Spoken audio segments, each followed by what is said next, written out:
প্রতিবাদ শুরু সারা বাংলাদেশের মানুষ আমজনতা বাংলাদেশের ছাত্র সবাই একটু সচেতন হয়ে একটু মানে সজাগ হয়ে গিয়েছে গ্রাফিতি করার জন্য। এখন পুরো বাংলাদেশ জুড়ে গ্রাফিতি হচ্ছে, এজন্য আমাদের শেরপুর জেলায় হচ্ছে। এটা একটা আমাদের ইসলামিক শৈল্পিক কার্যক্রম। পুরো শেরপুর সাজাবো এবং সবাই যেন সহযোগিতা করে এমনটাই আশা করতেছি।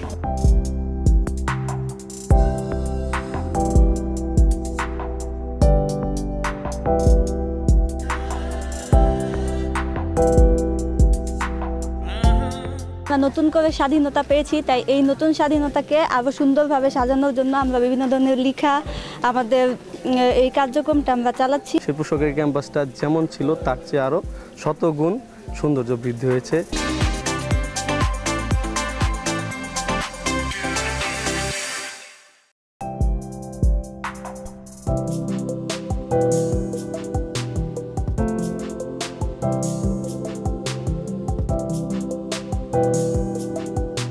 দু 2024 যে আমাদের যে গণঅভ্যুত্থানটা ছাত্রদের জনতার, তো এই বিষয়গুলো তারা দেয়ালের মধ্যে ফুটিয়ে তুলছে। শেরপুরে যারা শহীদ হয়েছে এই সহ সারা বাংলাদেশে যত শিক্ষার্থী শহীদ হয়েছে তাদের স্মরণে আমরা শেরপুরে বিভিন্ন স্থাপনায় কাজ করতেছি, গ্রাফিটির কাজগুলো আমরা করতেছি।